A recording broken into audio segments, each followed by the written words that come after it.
इस मोदी की वजह से, मोदी सरकार की वजह से और इस बीजेपी के सिस्टम की वजह से पूरे देश में ऐसा करप्शन हो रहा है, सब मिलकर पागल बना रहे हैं। कौन किसको कैसे पागल बना दे, ये कॉम्पिटिशन। जब से एक फर्जी आदमी, एक चाय वाला प्रधानमंत्री बना, उसकी जहालत की वजह से भाई, आप जब जोकर को घर में लेके आओगे तो उम्मीद क्या करोगे? घर के अंदर कोई एडवांस और समझदारी वाली बातें होंगी। जोकर को तुमने घर का सरपंच बनाया है तो भाई वो सर्कस दिखाएगा। अब पूरी दुनिया में भारत का सर्कस नजर आ रहा है। कहता था ये पूरी दुनिया में बज रहा है हमारा, घोप घोप घोप घोप। हाँ जी, बहुत बढ़िया बज रहा है। अगला आदमी इतना सनकी, क्योंकि इसके जमाने में मतलब फोटोज का शौकीन तो शुरू से रहा है। ये पुराने जमाने में भी ये घूमा फिरा है, वो पेरिस, लंदन, फ्रांस, जर्मनी, वहाँ की भी फोटो, तो फोटो का शौकीन है। बीवी छोड़कर हाँ दूसरे, समझ रहे हो क्या ही बोलूँ, एक और FIR हो जाएगी रमज़ान की शुरुआत में। लेकिन चलिए वो बोल देता हूँ जो ऑनलाइन अवेलेबल है। यही मोदी, इस आदमी पर इल्ज़ाम है कि ये CM रहते हुए स्टेट के बाहर भी एक खास पसंदीदा इसकी लड़की थी, खुद बुढ़ा बाप और लड़की जो है बिटिया की उम्र की, उसका ये पीछा करवाता था, उस पर नजर रखता था, फोटो का ऊपर से शौकीन था। और ये फोटो की होड़ आज पूरे भारत की इज्जत पर भारी पड़ गई। भाई AI सबमिट होना था। भारत AI में कितना पीछे है आपको बताने की जरूरत नहीं है। सारा चीज हम AI वाला बाहर का इस्तेमाल। चाइना AI में कितना आगे है दुनिया, अमेरिका कह रहा है भाई AI में चाइना से हम काफी पीछे हैं। किसने? मोदी को बोल दिया, अरे यार AI बड़ा चल रहा है, आप तो इस पर बोल ही सकते हैं, बायोलॉजिकल, नॉन बायोलॉजिकल, और आप तो नाले की गैस से चाय बनाना भी लोगों को यकीन दिलवा चुके हैं, आप सब कुछ। तो भाई अगले के दिमाग में आ गई, अगले ने कह दिया हाँ भाई बुला लो अपने सारे लोंडो लपाटों को, अपनी यूनिवर्सिटी के सारे लपाटों को बुला लो और वहाँ AI दिल्ली में सबमिट रख लो। यकीन कीजिए चाइना, अमेरिका, जर्मनी, फ्रांस में AI सबमिट होता है तो वहाँ लोगो लगाया जाता है, बैनर पर AI की डिटेल होती है। यहाँ के AI सबमिट बैनर पर फोटो, जीवी आदमी का फोटो, AI का और इस आदमी का।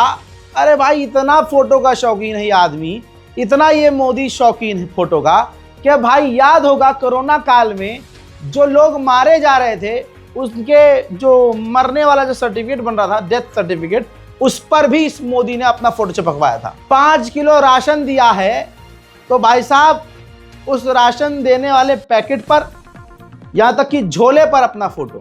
गांव देहात में अगर शौचालय बनवाया तो पैखाने के ऊपर इसने अपना फोटो छपवाया। भाई इतना फोटो का शौकीन कोई कैसे हो सकता है? चलिए शौक की बात है, लेकिन शौक अगर भारत के अपमान पर आ जाए तो मेरा मानना यह है कि ऐसे प्रधानमंत्री पर लानत होना चाहिए।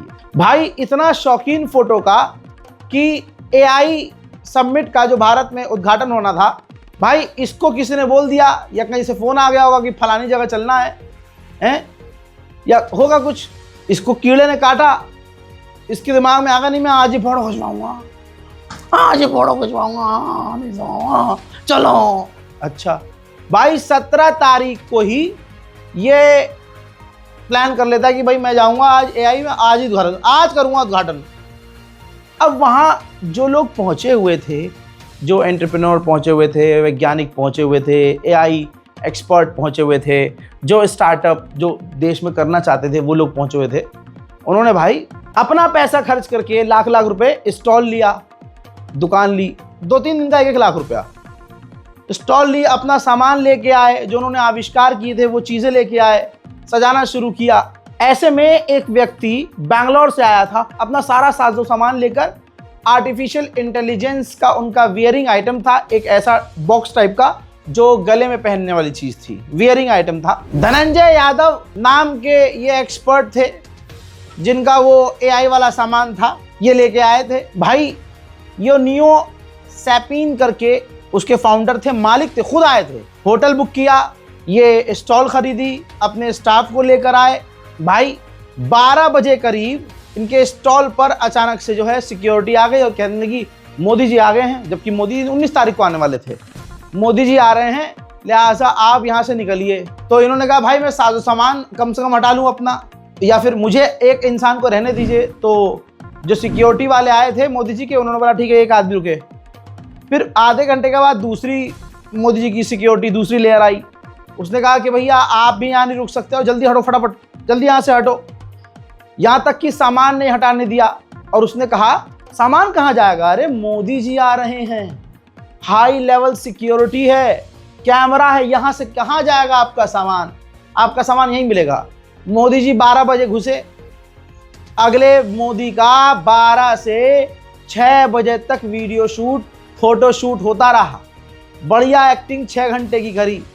अब 6 बजे के बाद अगला आदमी जिसके वो प्रोडक्ट्स थे एआई वाले, जो वियरिंग बॉक्सेस थे, वो जब आए वापस अपनी जगह पर, तो मंजर आपने वीडियो में देख लिया ना।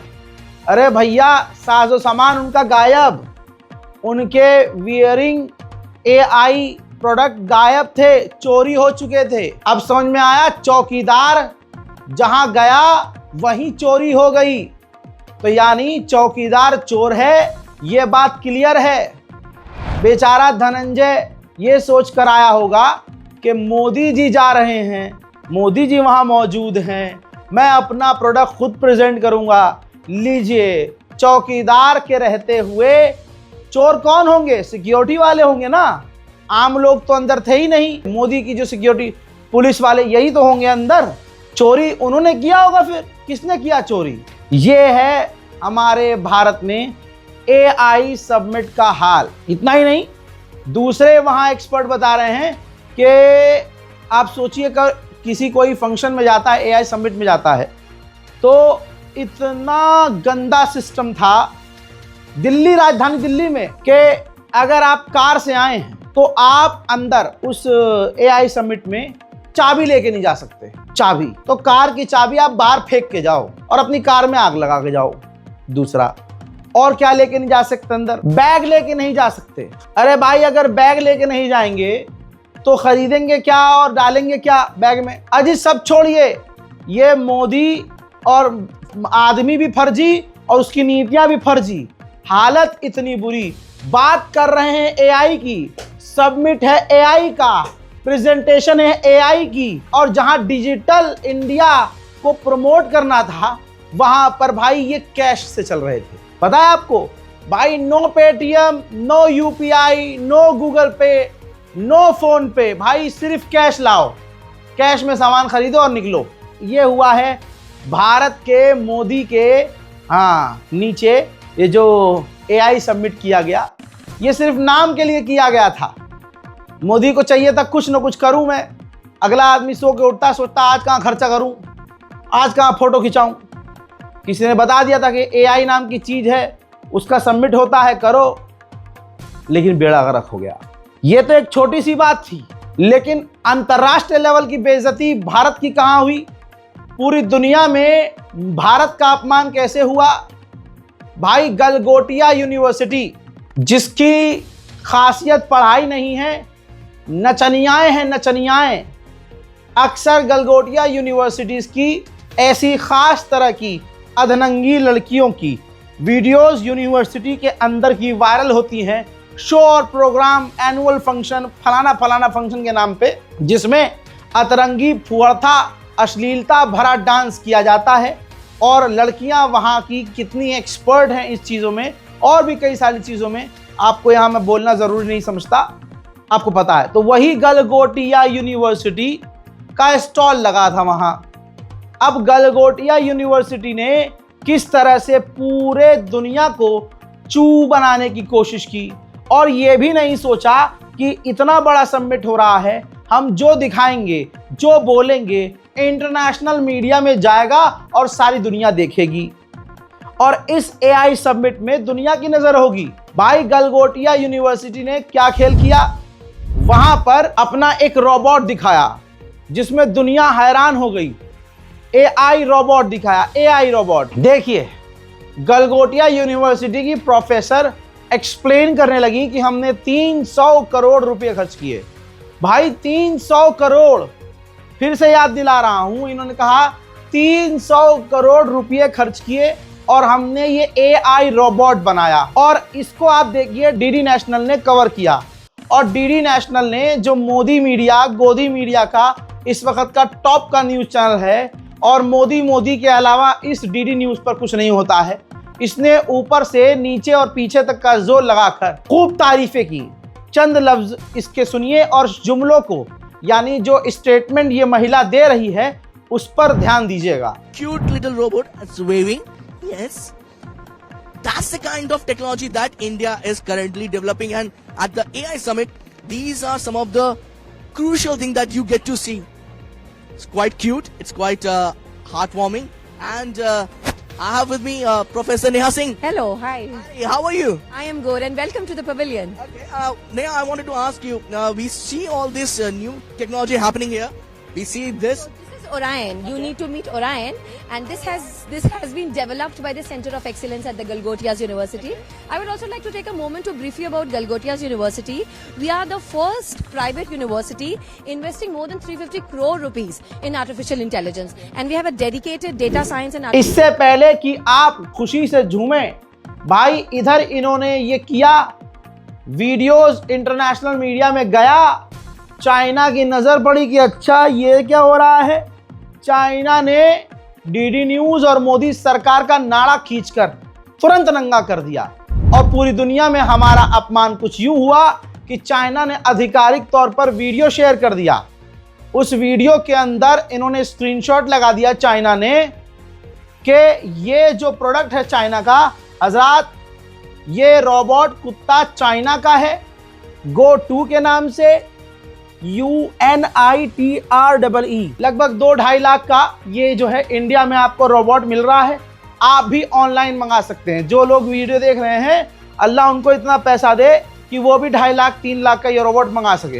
ये रोबोटिक कुत्ता चाइना का है, भारत का नहीं है। गणगोटिया यूनिवर्सिटी का, गणगुड़िया यूनिवर्सिटी का, या गलगोटिया। गलगोटिया तो बोलने का मन भी नहीं कर रहा है, मेरा तो मन कर रहा है गणगुड़िया बोलूं इस साल को। ये यूनिवर्सिटी है, किस तरह से भारत का अपमान करवाया है। 300 करोड़ रुपए इन्वेस्ट किए, गधे के पिछवाड़े में इन्होंने इन्वेस्ट किए। ये देखिए, ये चाइना ने वेरीफाई किया कि भाई ये तो हमारा कुत्ता है, इसे हमने बनाया है, कोई AI पे नहीं है भाई, ये तो जो भी है हमारा है। और इस औरत ने क्या कहा, और डीडी न्यूज ने क्या प्रमोट किया कि जी 300 करोड़ रुपए गलगोटिया यूनिवर्सिटी ने खर्च करके एक्सपर्ट के जरिए ये कुत्ता बनाया है AI वाला, जो काफी एडवांस है। हजरात, ये कुत्ता AI वाला हो या कोई भी रोबोट है, ये चाइना का है। अब बताओ, गजब टूपीबाज आदमी। भारतीय जनता पार्टी में जितने भी नेता हैं, प्रधानमंत्री से लेकर फलान मंत्री तक, सारे के सारे फर्जी, जाहिल, जपट, अनपढ़ और गवार हैं। उनको पता है उनकी औकात कुछ नहीं करने की है। भारत में कुछ किया तो है नहीं, इन्होंने स्टेट के नाम बदल दिया। हमने जी फलाने का, ये देखो हमने तो खानपुर का नाम बदल के रामपुर कर दिया, ये देखो विकास। ओ अच्छा, इनकी औकात सिर्फ इतनी है, इनकी औकात ये कि यही कर सकते हैं। अब ये भाई दूसरों के प्रोडक्ट को अपना बताने लगे, अपना लोगो लगाकर कुत्ते का अपना नाम रख दिया और कह दिया ये तो हमारा है। हजरात, ऐसे ही रील मंत्री, जो भाई रेल मंत्री है लेकिन करता कुछ नहीं है रील बनाने के अलावा, भाई बौखलाहट में, उत्सुकता में आदेश आया होगा मोदी जी का, अरे वो इतना बढ़िया कुत्ता बनाया है गलगोंडिया यूनिवर्सिटी ने, अरे उसको जरा शेयर करो। भाई ना वेरीफाई किया ना कुछ किया, भाई रील मंत्री ने भी वीडियो वो शेयर कर दिया जिसमें गणगुड़िया यूनिवर्सिटी के जो आवारा स्टूडेंट्स थे, जो देश को बना रहे थे और बनाने का काम कर रहे थे। हजरात, वीडियो शेयर किया अश्विनी रील मंत्री ने, भाई तुरंत कम्युनिटी चेक मिल गया। वहां पर आजकल जो है असली पत्रकारिता एक्स कर रहा है। जब कोई प्रधानमंत्री हो या राष्ट्रपति हो या गृह मंत्री हो या सेना मंत्री हो या कोई भी मिनिस्टर हो, कोई भी पक्ष विपक्ष जो भी एक्स पर झूठ बोलता है, तुरंत वो उस पोस्ट के नीचे कम्युनिटी टैग डाल देता है। तो जहां रील मंत्री ने ये वीडियो शेयर किया और उस रोबोट को भारत का रोबोट बताया तो भाई नंगा कर दिया एक्स ने। देखिए टैग डाल दिया नीचे कि minister showing Chinese robot Unitree Go two as Indian robot. बहुत क्लियर कट कि चाइना के रोबोट को भारत का रील मिनिस्टर अपना बता रहा है। आप बेशर्मी की इंतहा देखेंगे तो अब जानिए ये कम्युनिटी चेक मिलने के बाद भी इसके बावजूद रील मंत्री ने ये पोस्ट डिलीट नहीं किया। एक होता है बेगैरती, एक होता है बेगैरती प्रो मैक्स। जाहिर सी बात है पेशाब पीने वालों से आप ये उम्मीद करो कि वो शर्म करेगा। अबे वो पहले से मूत पीता है। गलगोटिया यूनिवर्सिटी ने जिस तरह से पूरी दुनिया में भारत का अपमान करवाया है, इसका तो लाइसेंस ही रद्द कर देना चाहिए।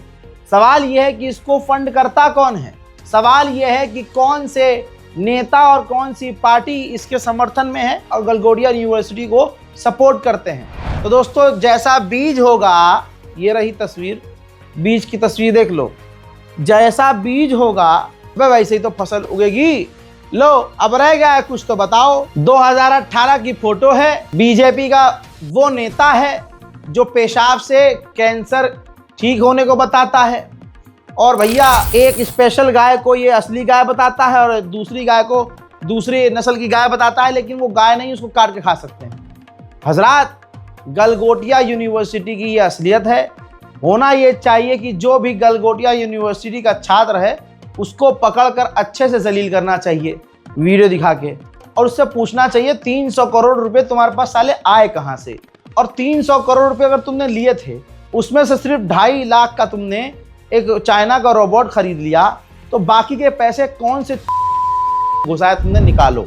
अब आइए खास समुदाय का दोगलापन दिखाता हूं। वो खास समुदाय, वो बहुसंख्यक कितने दोगले और कितने गंदे और कितने नाली के कीड़े हैं और कितने गलीज और कितने घटिया किस्म के हैं। इनकी असल नस्ल सब दोगली है। जो संस्कारी कल तक बिलबिला रहे थे क्या रहा बांग्लादेश पर हमला कर दो मोदी जी, बांग्लादेश के हिंदुओं के ऊपर बोलो मोदी जी, मोदी जी हाँ। औकात दिखाऊं मोदी और उनके रोने वालों की, जो कह रहे थे अरे बहुत जुल्म हो रहा है। जो बांग्लादेश के खिलाड़ी के भारत में खेले जाने पर शाहरुख खान को गालियां बक रहे थे, उन सबकी औकात आपके सबसे गंदे पेशाब से भी बुरी है। बदबूदार पेशाब। कैसे? अपने बाप को रोक कर दिखाओ। दोस्तों इनका बाप पहुंचा है, जी हाँ, आरएसएस का और भारत के संसद का जो स्पीकर है वो पहुंच गया है भाई बांग्लादेश।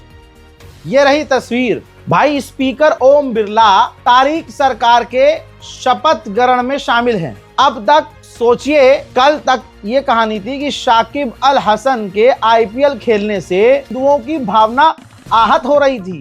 तमाम धर्मगुरुओं ने मोर्चा खोल लिया था।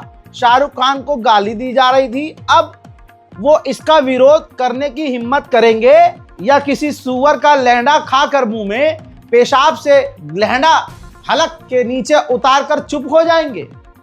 भाई ऐसे बहुत सारे बलकारी बाबा, अय्याश आवारा बाबा, जिनका काम सिर्फ जो है लोगों को बेवकूफ बनाकर चल रहा था।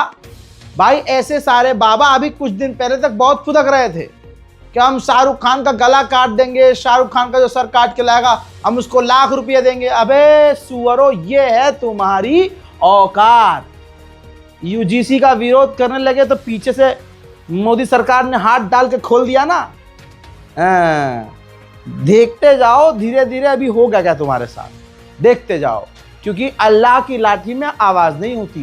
करो तुम और इस तरह से जुल्म मुसलमानों पर, करो कश्मीरी मुसलमानों पर जुल्म, करो तुम दलित समुदाय पर जुल्म, करो तुम ईसाइयों पर जुल्म, जितना भी जुल्म तुम कर लो, एक दिन हाथ डाल के पिछवाड़े से हाथ खोला जाएगा और तुम चीख भी नहीं पाओगे। भैया यही नहीं, जो पेशाब पीने वाले कल तक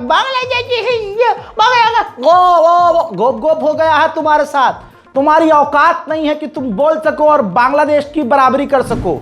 बांग्लादेश की नई गवर्नमेंट, जो नई सरकार बनी है दोस्तों, उसने एक हिंदू स्पीकर ही बना दिया है।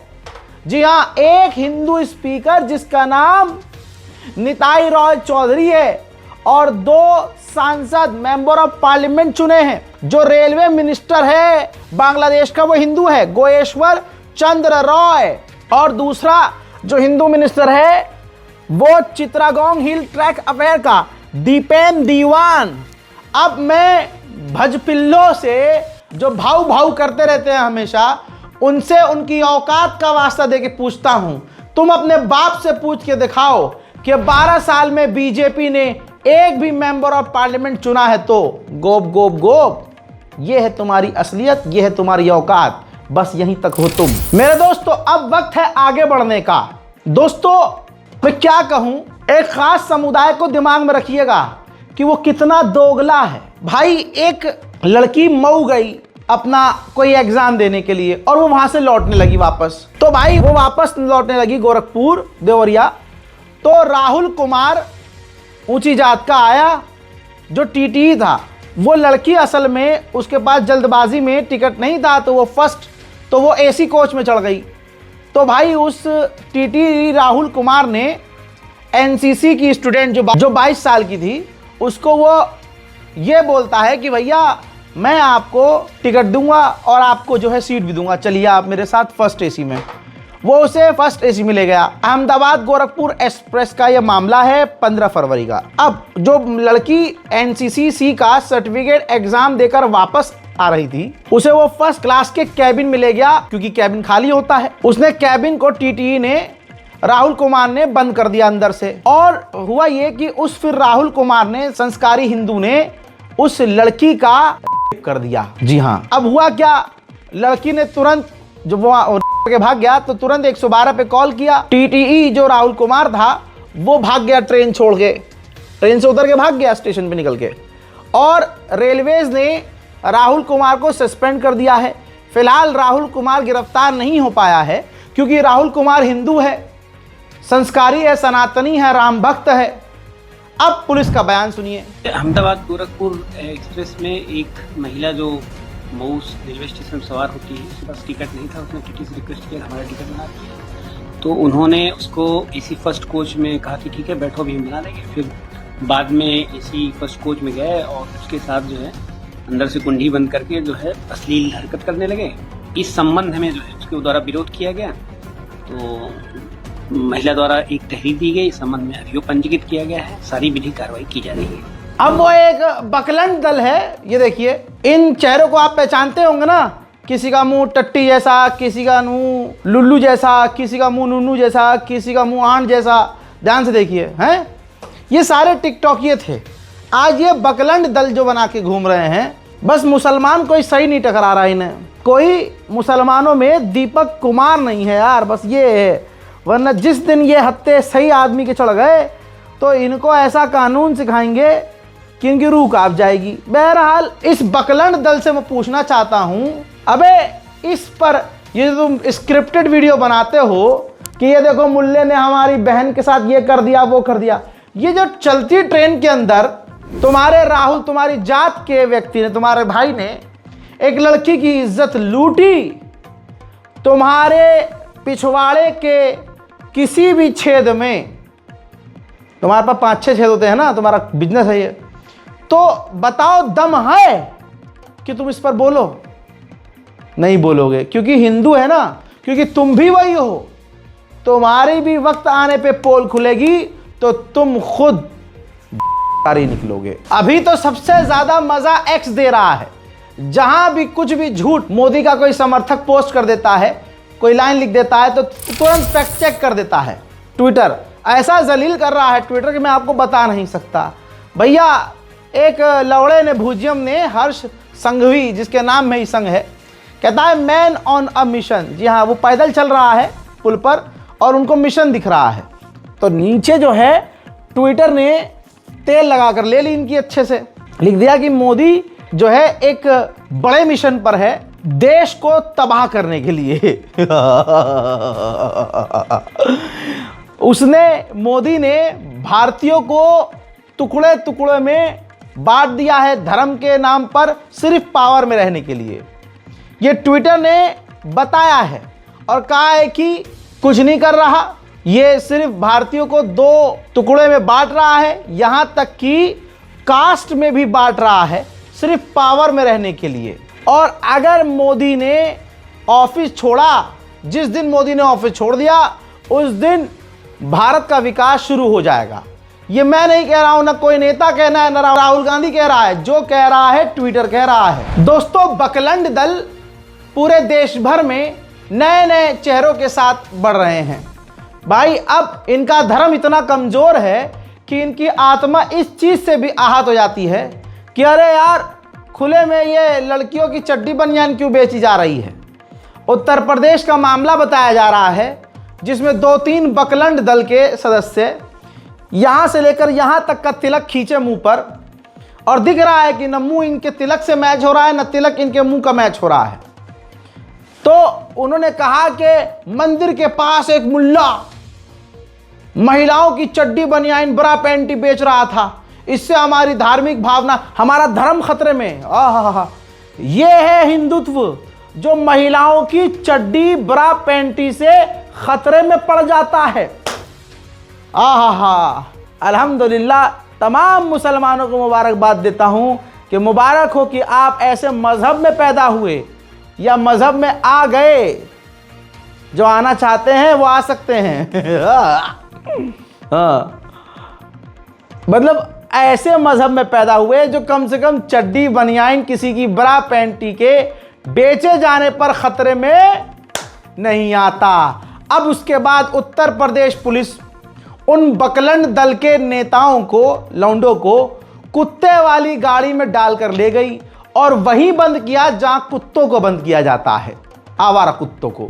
देखिए, चोरी की हमने, आज नहीं जागोगे ना तो कल भी नहीं जाग पाओगे, कोई नहीं देख लेना, क्या हुआ, पीछे मिलोगे। ये सब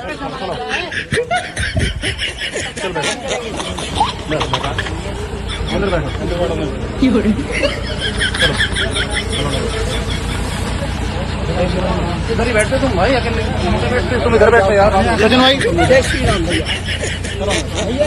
ये जो जेल मुझे कराई जा रही है, एकमात्र खेड़ेश्वर मंदिर पर महिलाओं के चड्डी बनियान बेच रहा था मुल्ला, उसको मना कर दिया, जिस वजह से ये जेल में डाला जा रहा है। मैं और मेरा छोटा भाई सुंदर और मेरा भाई छोटा सुमित वाल्मीकि, हम तीनों जेल में जा रहे हैं मात्र इतनी सी बात के लिए। वहीं एक मामला बरेली का आपको याद होगा। भाई, घर के अंदर बिना शोर शराबे के नमाज पढ़ी जा रही थी, कई लोग पढ़ रहे थे, तो घर में घुसपैठ की गई और पुलिस ने FIR करी और कईयों को गिरफ्तार किया और कहा कि नहीं, सामूहिक नमाज आप नहीं पढ़ सकते। आप देख रहे हैं, इस्लाम को किसी से डर नहीं है, लेकिन उनको, उनके मजहब को हर चीज से डर है। अब इस मामले में कानून का डंडा चला है हजरात, और बड़े लेवल पर चढ़ा है। रिपोर्ट आपकी स्क्रीन पर है, न्यूज़ 24 सोर्स है। घर में नमाज पढ़ने से रोकने के मामले में बरेली DM को नोटिस कर दिया गया है। आरोप है कि अफसरों ने मोहम्मदगंज गांव में मुस्लिम समुदाय के कुछ लोगों को निजी घर में सामूहिक नमाज पढ़ने से रोका था। याचिकाकर्ता तारिक खान के खिलाफ किसी भी तरह की जबरदस्ती की कार्रवाई पर रोक लगा दी गई है। हाईकोर्ट ने अगली सुनवाई की तारीख 11 मार्च तय करते हुए दोनों अधिकारियों से जवाब मांगा है। यहाँ पर कोर्ट ने, इलाहाबाद हाई कोर्ट ने फिर भी ईमानदारी नहीं दिखाई।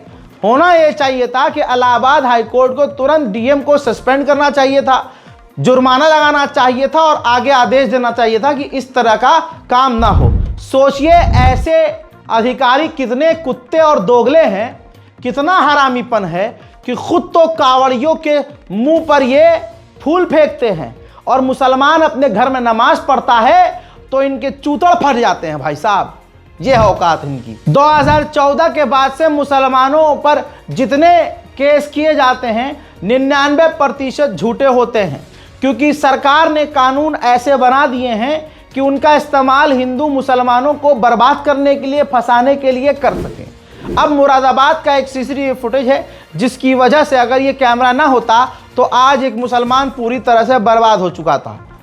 दोस्तों, खबर यह है कि मुरादाबाद में तलहा नाम का एक मुसलमान युवक जो गरीब है लेकिन जूस चलाता है, ईमानदार है, अच्छा नेचर है और अच्छा सामान रखता है, जिसकी वजह से इनकी दुकान पर हमेशा भीड़ रहती है। पड़ोस के दुकानदार को यह पसंद नहीं आया तो साजिश रच डाली। उसने सफाई कर्मियों को पैसे खिलाए और तलहा की दुकान के सामने डस्टबिन में रखा कचरा फैलवा दिया। फिर स्वच्छ भारत मिशन के तहत गंदगी फैलाने के आरोप लगाए गए। नगर निगम के अफसरों ने नोटिस जारी कर तलहा मियां पर केस करने की धमकी दी और दुकान खाली करवाने का दबाव डालना शुरू कर दिया, मगर तलहा ने दुकान खाली नहीं की। मामला पुलिस तक पहुंच गया। पुलिस ने सीसीटीवी खंगाला तो साजिश का राजपाश हुआ। मुरादाबाद एसपी सिटी ने तलहा से कहा है कि भाई घबराना मत, बेवजह उत्पीड़न नहीं होने दूंगा। मैं तमाम अपने भारतवासियों के द्वारा जो एसपी सिटी हैं, मैं शुक्रिया अदा करना चाहता हूं कि कम से कम उन्होंने यहां ईमानदारी दिखाई, वरना उत्तर प्रदेश पुलिस उल्टा मुसलमानों को फंसा ही देती है। तो आप यहां समझिए कि आज मुसलमान एक दुकान वाला भी, जिसकी दुकान अच्छी चल रही होती है, उसको फंसाने के लिए क्या क्या किया जाता है। हिंदू समुदाय आपको पता है पिछले कई सालों से मुसलमानों का बाइकआउट कर रहा है। अरे अगर मुसलमानों में गैरत है तो सुनो, इस वीडियो को शेयर करना। यहां से मेरी इस बात की क्लिप को काट कर तमाम दुकानदारों तक, मुसलमानों तक शेयर कर देना। भाई जो कश्मीरी मुसलमान हैं, फेरी लगाते हैं, जो शॉल बेचते हैं, या मुसलमान गरीब फेरी वाले, कितने मुसलमान फेरी वालों को पीट पीट कर मारा गया, अभी 1 महीने पुरानी बात नहीं हुई है। भाई उत्तराखंड से लेकर जहां जहां हिंदू बसते हैं, अगर कोई मुसलमान फेरी वाला वहां जा रहा है ना साइकिल पर भी, तो उसे भगा दिया जा रहा है, गालियां बकी जा रही हैं, सामान चुरा लिया जा रहा है। यह आज का हिंदू हमारे साथ कर रहा है। और मुसलमान कितना बेगैरत है, मैं ये थोड़ी ना कहता हूं कि तुम हिंदुओं से नफरत करो, नहीं नहीं नहीं, लेकिन कम से कम जवाब तो दो। अब इसका जवाब क्या है? जवाब ये है, अरे मेरे हिंदुस्तान की मुसलमान बेगैरत औरतों, आए वो औरतों जो बुर्का पहन के अभी रमजान से पहले ही ईद की शॉपिंग के लिए बाजारों में भटकने लगी हो, अरे थोड़ी सी तो गैरत रखो। इस बार कुछ यूं करो कि ठीक है, आप हमारा बाइकआउट कर रहे हैं, आपसे हम 20 साल से सामान ले रहे हैं, हम मुसलमान। आप एक मान लीजिए कि फॉर एग्जांपल दिल्ली में कोई दुकान है, ओखला में, सीलमपुर में, जाफराबाद में, सीलमपुर मार्केट ले लीजिए, वहाँ पर बहुत भीड़ होती, बेतहाशा भीड़ होती है। अब वहाँ पर हिंदू दुकानदार बहुत हैं, जहाँ से 15-15 साल से मुसलमान औरतें ईद की शॉपिंग कर रही हैं। आप वहाँ ना जाइए। आप अगर सामने वाला कहे वो अच्छा है, वो अच्छा इंसान है, बहुत प्यारा इंसान है, वो अच्छा हिंदू है, जेन्युइन हिंदू है, उसके दिल में नफरत नहीं है, ठीक, लेकिन नफरत इसलिए नहीं है क्योंकि वो आपसे कमाता है पैसा। ये भी सच सुन लो आज, ठीक। तो आपको नफरत नहीं करनी है बहनों, आपको नफरत नहीं करनी है। बस कहना यह है कि आपके भाई बजरंग दल वाले, हिंदू संगठन वाले, हम मुसलमान दुकानदारों को पीट रहे हैं, काट रहे हैं, मार दे रहे हैं, और हमारा बाइकआउट करने की बात हिंदू संगठन कर रहा है। हम आपसे सामान कैसे ले लें? हम आपको बहुत पसंद करते हैं, आप हमारे बड़े भाई हैं, हमारा आपसे कोई मसला नहीं है, लेकिन आप अब जाकर अपने संगठनों से कहिए कि आपकी नफरत की वजह से हमारी दुकानें ठप हो रही हैं। तुम्हें वास्ता है इस रमज़ान मुबारक का, ये काम करके देखो। अगर इस रमज़ान में ईद तक मुसलमानों ने इस हिंदू दुकानों का बाइकआउट कर दिया, जिन भी हिंदू दुकानों से सामान आप लेते हैं, खुदा की कसम उनको एहसास हो जाएगा कि हाँ, हम मुसलमानों के साथ क्या कर रहे हैं। मुसलमानों का दर्द उनको तब समझ में आएगा, तब उनको समझ में आएगा कि ये बीजेपी वाले, ये आरएसएस, ये हिंदू संगठन, ये जो भी दल चल रहे हैं, कंजर दल, इनकी वजह से हमें नुकसान अब हो रहा है। वरना ये तमाम हिंदू खामोश क्यों हैं? दबा के सामान बेच रहे हैं, मुसलमान खरीद रहे हैं। भाई ईद बकरीद में सबसे ज़्यादा शॉपिंगें होती हैं, ईद की शॉपिंग, बासी की शॉपिंग, तिवासी की शॉपिंग, रमज़ान की शॉपिंग। नहीं लीजिए हिंदुओं से सामान, साफ कह रहा हूं, खुले में बोल रहा हूं, ओपन बोल रहा हूं, नफरत नहीं है, बहुत प्यार। मेरे सारे दोस्त हिंदू हैं, सारे दोस्त हिंदू हैं, साथ में खाता हूं, पीता हूं, घूमता हूं, फिरता हूं। लेकिन अगर आप एक पॉइंट पर आकर मुसलमानों का बाइकआउट कर रहे हो कि हम मुसलमानों से सामान नहीं खरीदेंगे, तो मुसलमान बेवकूफ़ है जो तुमसे सामान खरीद रहा है। हमें नफरत नहीं फैलानी है, बस हमें सामान नहीं खरीदना आपसे। जी दूर से ही जय श्री राम, सलाम अलैकुम, खुदा हाफिज पंडित जी। सामान नहीं लेना। बेगैरत किस्म का वो मुसलमान होगा जो आज भी इतने पिटने के बाद, इतने नरसंहार की तैयारी है, मुसलमानों को काट देने की तैयारी है, बाइकआउट हो रहा है। और मुसलमान औरतें जाके हिंदुओं की दुकानों में सामान खरीद रही हैं। बेगैरती है कि नहीं? ये हर मुसलमान का फरीजा होना चाहिए। एक दूसरे को समझाओ, इस मैसेज को फॉरवर्ड करो कि भाई मुसलमान दुकान से खरीदो, क्योंकि मुसलमानों को आज हिंदू समुदाय पीट रहा है, बाइकआउट कर रहा है। भूल गए क्या? अरे दिल्ली वाले तो और बेगैरत हैं भाई। दिल्ली के बीजेपी के नेता और ये हिंदू संगठन भाई स्कैनर तक चेक करते हैं मुसलमान दुकान वाले का। हाँ भाई, तेरा नाम लिखा है राजा और तेरा नाम है मोहम्मद रजा है। साले तू राजा नाम, हिंदू नाम से दुकान और मार रहे हैं, पीट रहे हैं, दुकान तोड़ रहे हैं, सील कर रहे हैं, और हम उनकी दुकानों से सामान खरीद रहे हैं। हम कितने बेगैरत होंगे, हम कितने जलील होंगे। आज हमारी हालत इसलिए ऐसी है क्योंकि हम बेगैरत हो चुके हैं, हम डरपोक हो चुके हैं। सच्चाई है ये, बुरा मानो तो मान लो। आज हो सकता है 10% लोग मेरे खिलाफ हो रहा था, भाई ये तुमने बात गलत कही। अबे तुम खुद दोगले हो। भेजते रहो मुसलमान पैगाम, अबे जाके हिंदू हो जाओ, तिलक लगाओ, जय श्री राम बोलो, भारत माता की जय बोलो। हत्थे चढ़ोगे तब भी मारेंगे ये तुम्हें। जिस दिन उनके हत्थे लग गए, कुत्ता बना के मारेंगे, तुम्हें सांस नहीं ले पाओगे। वो इतनी तुमसे नफरत कर रहे हैं, और हमें क्या करना है? सिर्फ मुसलमान दुकान, हमें ही तो पीट रहे हैं, मुसलमान दुकानदारों लोग पीट रहे हैं। तो भाई ठीक है, हम मुसलमान दुकानदार से सामान खरीदेंगे, क्या हो गया? अगर बात करूं दिल्ली की, तो भाई ओखला में जाइए, आप भी देखिए कि कौन सा मुसलमान है, किसकी दुकान मुस्लिम वाली की है, किसकी दुकान मुस्लिम नाम से है, दुकानदार मुस्लिम है, आप वहां से सामान खरीदो। हिंदू समाज बहुत बड़ा है भाई, हम तो सिर्फ 15-20% हैं, उनके त्यौहार हमसे ज्यादा हैं। हमारे 2-4 त्यौहार आते हैं, हम क्यों खरीदे हिंदुओं से सामान? हम खरीदेंगे भाई साहब मुसलमान दुकान से सामान। मेरी बात जिसको सही लगे सलाम अलैकुम, जिसको समझ में नहीं आ रहा दफाओ, कोई दिक्कत नहीं है। मैं ऐसे बोलूंगा, सच बोलूंगा, अच्छी लग रही है लगो, बुरी लग रही है भाड़ में जाओ। जब तक जबान चल रही है, अल्लाह हिम्मत दे रहा है, मैं बोल रहा हूं, समझा रहा हूं। जिस दिन बंद, नेशनल प्राइम टाइम तो वैसे ही मैंने पूरे महीने से बंद कर दिया था, इसी वजह से कि समझाओ तो समझ में आता नहीं है। भाई भड़काते हो तुम, अच्छा चूतड़ों पे लठ पड़ रहे हैं तुम्हारी।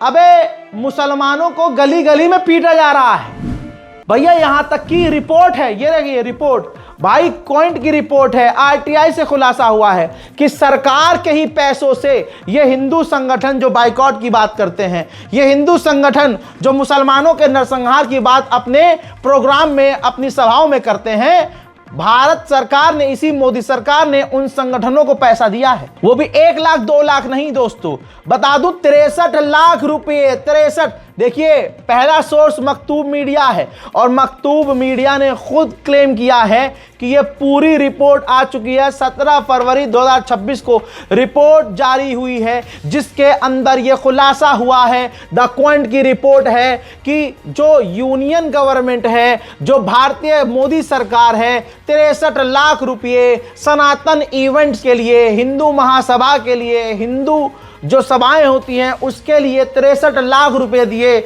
जिन सभाओं में मुसलमानों के नरसंहार की, जिन सभाओं में मुसलमानों के कत्लेआम की, जिन सभाओं में हथियार उठाने की, जिन सभाओं में मुसलमानों को पीटने की, जिन सभाओं में मुसलमानों के बाइकआउट की बातें की गई, उसको सरकार ने फंड किया, सरकार ने पैसा खर्च किया।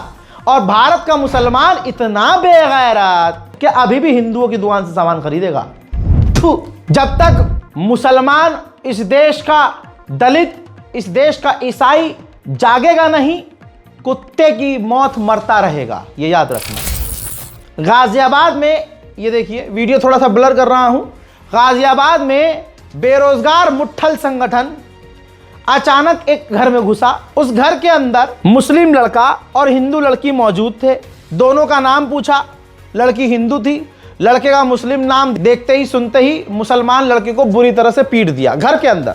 देखिए होटल नहीं था, घर के अंदर था, गैर कानूनी तरीका था, घर के अंदर कोई नहीं घुस सकता, प्रधानमंत्री भी हो वो भी आपके घर के अंदर नहीं घुस सकता। वो अंदर क्या कर रहे थे, वो अलग अलग मजहब से थे, वो बात की बात है। कानून हाथ में लिया खच्चर दल वालों ने और मारा पीटा। उत्तर प्रदेश गाजियाबाद पुलिस एक्टिव हुई, खच्चर दल के कई कार्यकर्ताओं को अब गिरफ्तार कर लिया, लेकिन कब तक? अब तो वो और हीरो बन जाएंगे। देखिए, इसमें जनता को ही आगे आना पड़ेगा। ये 15-20 खच्चर दल के लोग इलाके में जाकर कुछ करते हैं तो वहां की जो आबादी है वो चूड़ी पहन लेती है, हिजड़ा बन जाती है। अगर वही 15-20 पर 300 चढ़ जाएं और बजा दें अच्छे से, सुझा दें आंख मुंह नाक, तो अगली बार इनकी हिम्मत नहीं होगी कोई भी गैर कानूनी काम करने की। लेकिन समाज में अब दम नहीं रहा है, यही देश की सच्चाई है। हजरात, नेशनल प्राइम टाइम अगर आपको रोज चाहिए तो कमेंट कर दीजिएगा, आपके कमेंट से ही हिम्मत आएगी। इस नेशनल प्राइम टाइम को शेयर कीजिएगा, अपनी राय कमेंट में ज़रूर लिखिएगा। देश के हालात मैंने खुलकर बताए हैं, मुसलमानों को खबरें देता नहीं हूं मैं, खबरें समझाता हूं, यही मेरे काम का तरीका है। सो इस वीडियो को शेयर कीजिए, ज़्यादा से ज़्यादा इसको दूसरों तक पहुंचाइए। बहुत लोग कंप्लेंट कर रहे हैं, रज़ा भाई आपकी वीडियो पे कॉपीराइट आ गया है, आपने हमारे चैनल पर स्ट्राइक। हम कोई स्ट्राइक नहीं मार रहे हैं, जिनको हम स्ट्राइक दे रहे हैं या दी है उनको हमने पहले ईमेल किया है, और उनको हमने ईमेल किया है जिन्होंने हमारे वीडियोस का इस्तेमाल किया लेकिन हमारे ओरिजिनल चैनल का लिंक शेयर नहीं किया है। दूसरा बड़ा ऐलान, फेसबुक पर फर्जी बहुत सारे पेज बने हुए हैं हमारे नाम से, और वो हमारे वीडियोस को पोस्ट करते हैं। हमें नहीं पता कौन है क्या है, ठीक। और वो क्या करते हैं, जैसे 30 मिनट का वीडियो है तो 10 मिनट जो है शुरू में वीडियो सही चलती है और 10 मिनट के बाद वो गंदी फिल्म लगा देते हैं। देखने वाले इतने सूतिया नहीं है कि मैं ये काम करूंगा। हम तो फेसबुक पर पोस्ट ही नहीं करते। फेसबुक पर वाहिद मेरा एक पेज है, रज़ाग्राफी मीडिया। ये एक लौता पेज है, इसमें ब्लू टिक है, वेरीफाइड है भाई, फर्जी पेज नहीं है। तो इसी पर मैं पोस्ट करता हूं, अगर करता हूं तो, इसके अलावा मैं कहीं पोस्ट नहीं करता हूं। सो इस पेज को फॉलो कीजिएगा फेसबुक पर। इसके अलावा हमारे जितने भी नाम से पेज बने हुए हैं सब फर्जी हैं, सब फेक हैं। याद रखिएगा, सतर्क रहिए, सावधान रहिए। इस रिपोर्ट को शेयर कीजिए, दुआओं में याद रखिए। वस्सलाम।